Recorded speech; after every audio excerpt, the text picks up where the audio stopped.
The death of the contemporary forms of social order ought to gladden rather than trouble the soul. History is the autobiography of a madman. To build up a future, you have to know the past. Human development is a form of chronological unfairness, since latecomers are able to profit by the labors of their predecessors without paying the same price. Not believing in force is the same as not believing in gravity. The simple-hearted idol of the marketplace, the solid, positive, commonplace, and mediocre idol, fills modern life and literature with the absolute. If nations always moved from one set of furnished rooms to another, and always into a better set, things might be easier, but the fact is that there is a vast deal of demolition and preparation to be done.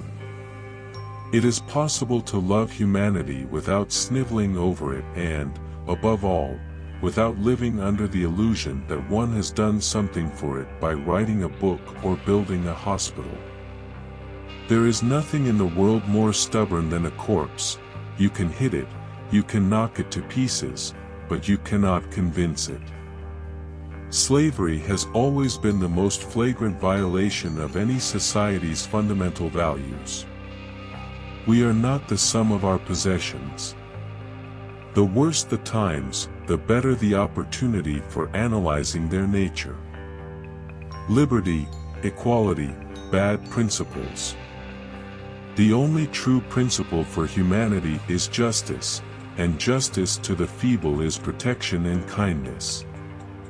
The new generation is not born to carry on its predecessors but to take the consequences of its deeds. Our principal social problem is to prevent thinking from being extinguished. It is easier to preach 10,000 sermons than to live one. Life has taught me to think, but thinking has not taught me to live. A heretic is a man who sees with his own eyes. Science is the soul of the prosperity of nations and the living source of all progress. Without a revolutionary theory, there cannot be a revolutionary movement. People who have realized that they will no longer be able to live are very often distinguished by their extreme gentleness and patience, possess an angelic smile, and usually display no fear of death. One must be a sea to receive a polluted stream without becoming impure.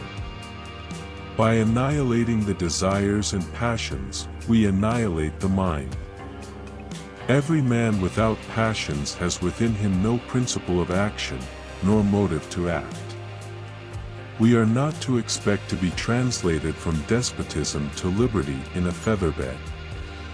The refinement of morality must follow the refinement of habits.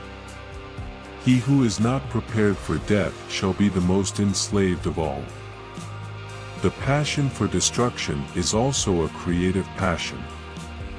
To renounce liberty is to renounce being a man, to surrender the rights of humanity and even its duties.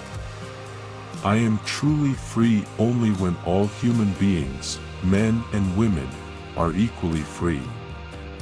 The progress of the world signifies only the development of humanity, its awakening to consciousness. It cannot signify the increase of happiness and justice. The end may justify the means as long as there is something that justifies the end.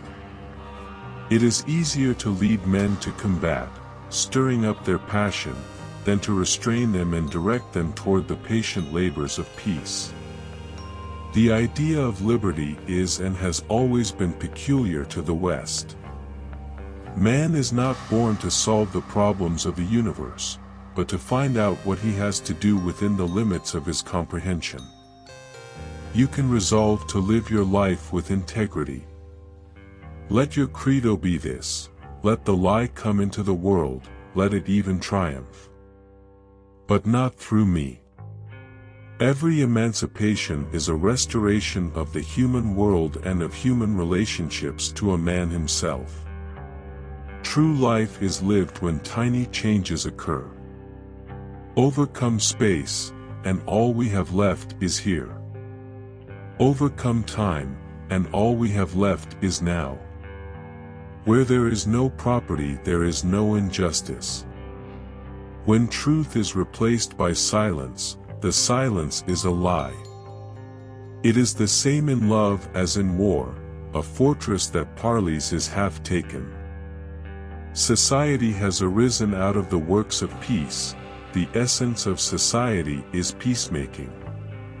One's own thought is not much, it is necessary, to be fertilized by the thought of another. To predict the behavior of ordinary people in advance, you only have to assume that they will always try to escape a disagreeable situation with the smallest possible expenditure of intelligence. The only means of strengthening one's intellect is to make up one's mind about nothing, to let the mind be a thoroughfare for all thoughts. Childhood, after all, is the first precious coin that poverty steals from a child. Happiness is not a reward, it is a consequence. Suffering is not a punishment, it is a result. We think very few people sensible, except those who are of our opinion. Only action gives life strength, only moderation gives it charm. Pain and death are part of life. To reject them is to reject life itself. The development of science and of the creative activities of the spirit in general requires still another form of freedom, which may be characterized as inward freedom. It is the natural propensity of the true believer to regard nothing as indeterminate. The progress of humanity is the struggle against social inequality. Nothing is easier than to denounce the evildoer, nothing is more difficult than to understand him. The sea is not less beautiful in our eyes because we know that sometimes ships are wrecked by it. Freedom is not an end. Freedom is only a means to build better, to start over on a new foundation, to recreate society. Imagination is not a talent of some men, but is the health of every man. Ideas are not responsible for what men do of them. Revolution is a festival of the oppressed. The boundary of every content is a great emptiness.